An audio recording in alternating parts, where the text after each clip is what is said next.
чөлсөн сайдад хэлэхэд бол энэ нөгөө олон жил сайхан найрлж байгаа л над дээр ирээл шаардлагатай над дээр ирчлээ гэдэг шиг л олон жил эрчим хүчний салбар бас реформын шин чанартай алхмуудыг хийхгүй удаажсэн талууд бий. Тэгээ өнөөдөр бас хатууч гэсэндээ реформ хийх гэж оролдож байгаа. Энийг бол бид ойлгож бас хүндлэх ёстой. Дээр нь нэмээд энийг хийх гэж байна гэд жижиг дунд үйлдвэрлэгчид ялангуяа бизнес эрхлэгчдийн аж ахуй эрхлэгчдийн ширвээ тавьчих болохгүй гэдгээ хэдүүлээ бас хамтарч ярилцсанаа. Тэгээ энэ дээр бас олон асуудал байгаа. Тэр сэргээгдэхийн тэр өмнө нь нэлээд олон жилийн өмнө бараг бүлэгл маягтай хийсэн гэрээнүүд биднийг боомлж байгаа.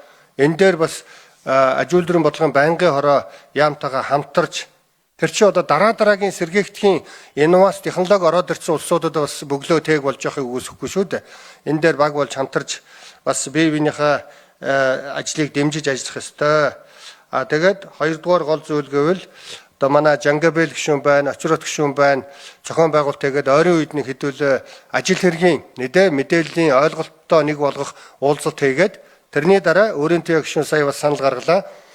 Ажлын хэсэг гаргаад тэгээд тогтоолоор заавал хэрэгжих шүү дээ. Аж үйлдвэрийн бодлогын байнгын хорооны тогтоолол заавал хэрэгжих баримт бичиг. Тогтоолоор шийдвэр гарганаа. Олон толгой байхгүй. Чөлсөн сайдад бид хэрвээ янз бүрийн үйл ажиллагааны дэм байгаа бол бид хамтарч ажиллах ёстой. Үүрэгтэй аж үйлдвэрийн бодлогын байнгын хороо.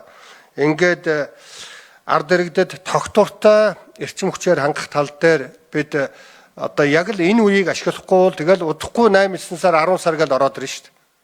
Тэгээ олон бас нэмэгдлүүдийг чинь бас л 1 сарын 1 өдрөг хойш хийдсэн байлээ шүү дээ. Тэгэхээр хэдүүлээ хамтарч баг болж энэ дээр ард иргэдийн эрчим хүчний асуудлыг бас шийдэхэд дэм болж ажилланаа, хамтарч ажилланаа. За ингээд мэдээлэл өгсөн Бат Тогтхон чөлсөн сайд болон баг хамт олонд талархлаа.